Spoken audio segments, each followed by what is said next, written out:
नमस्कार। देश काल प्लस में आपका स्वागत है। मैं हूं मुकेश कुमार। दोस्तों, अमेरिका के सुप्रीम कोर्ट के फैसले को भारत के लिए एक बड़ी राहत के तौर पर देखा जा रहा है।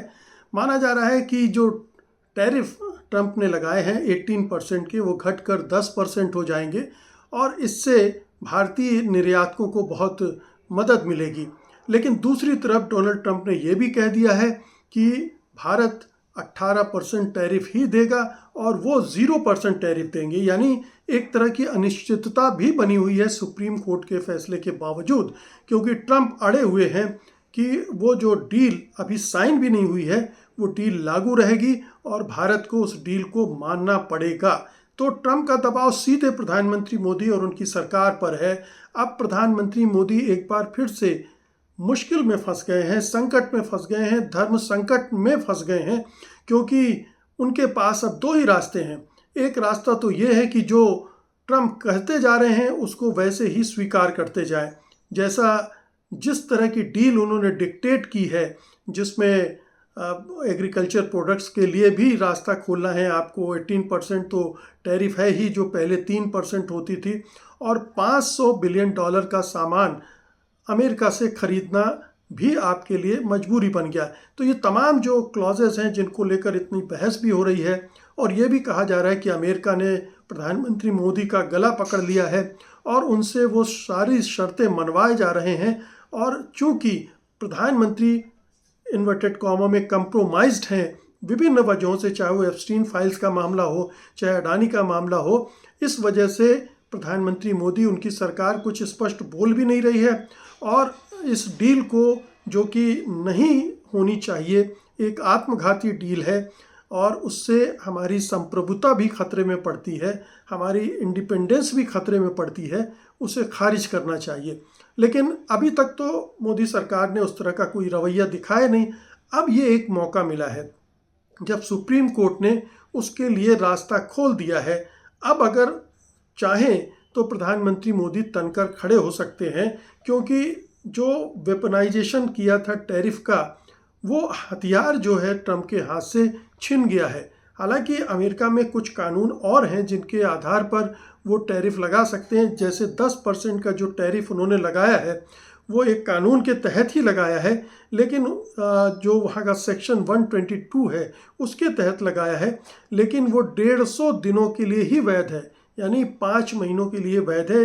इसके बाद उन्हें कांग्रेस की मंजूरी के लिए फिर से जाना पड़ सकता है, और जो कि बहुत मुश्किल काम होगा कांग्रेस से मंजूरी लेना, क्योंकि अब कांग्रेस में उनकी स्थिति बहुत कमज़ोर हो चुकी है। रिपब्लिकन पार्टी के सांसद ही उनकी आलोचना कर रहे हैं, उनके खिलाफ खड़े हो रहे हैं। तो और फिर मिड टर्म इलेक्शन भी है इस साल के नवंबर में, तब तक स्थितियां और बिगड़ती चली जाएंगी।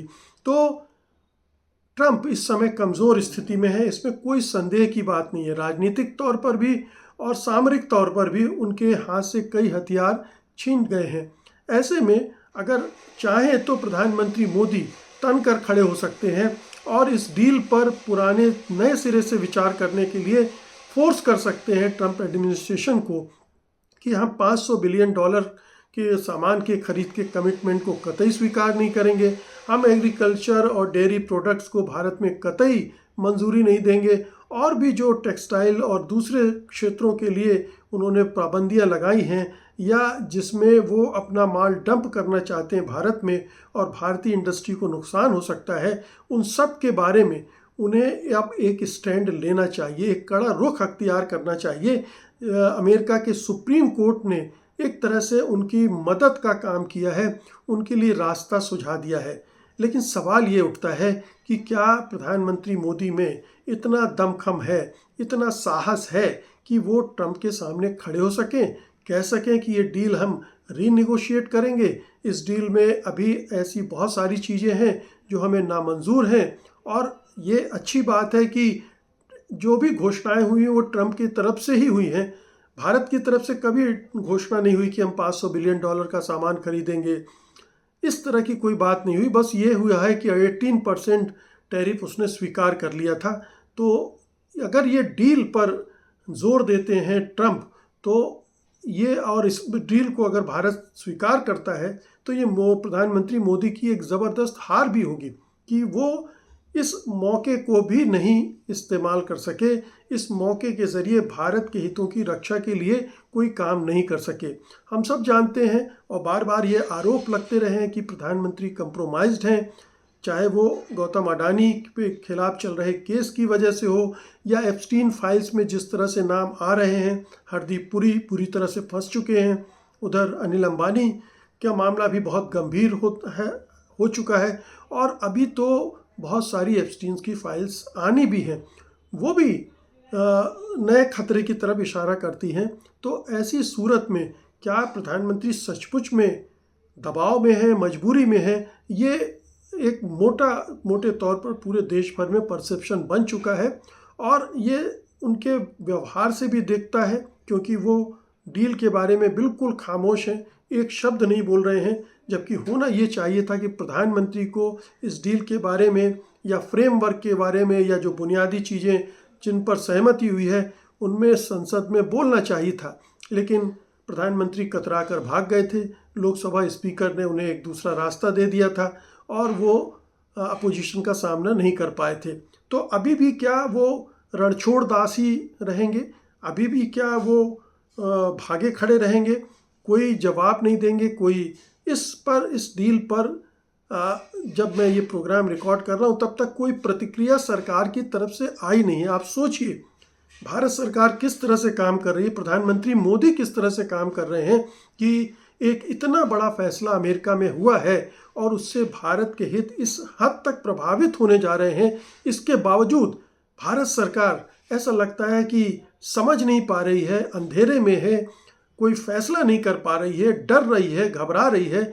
जो भी वजह है उसकी एक प्रतिक्रिया भी नहीं आ रही, और इधर अपोजिशन ने बार बार अटैक करना शुरू कर दिया है कि सरकार अब क्या करेगी, बताए सरकार क्या करेगी। ये कुछ हद तक हम लोग अनुमान लगा सकते हैं। बहुत सारे लोग सजेशन दे रहे हैं कि उन्हें वेट ऑन वॉच के करना चाहिए, इंतज़ार करना चाहिए, और अगले मूव में ट्रंप क्या करते हैं ये देखना चाहिए, उसके बाद अपनी प्रतिक्रिया देने चाहिए। लेकिन कई बार ऐसा होता है कि आप अगर वेट एंड वॉच में फंस गए तो आपको जो इनिशिएटिव लेना है, आपको जो पहल लेनी है वो आप नहीं लेते, पहल दूसरे के हाथ में चली जाती है। और ये हम ट्रंप के मामले में हमेशा देख रहे हैं कि वो पहल ले लेते हैं, पहले ही घोषणा कर देते हैं, और फिर हमारी सरकार, हमारे प्रधानमंत्री उसमें हाँ में हाँ मिलाने लगती है। तो ये मौका है जब उन्हें खुलकर सामने आना चाहिए, WTO में जाना चाहिए। WTO में इन जो प्रेशर डाले जा रहे हैं टैरिफ को लेकर उसके रिट्रेशल के लिए अप्लाई करना चाहिए, और जो डाइवर्सिफिकेशन का है अपने निर्यात का, उस पर तेज़ी से काम करना चाहिए, मल्टीलेटरलिज्म पर काम करना चाहिए। जो ऐसे दबाव समूह या ऐसे आर्थिक समूह हैं जहां पर बेहतर डील मिल सकती है हमारे निर्यातकों को, भारत को, उनसे भी बात करनी चाहिए।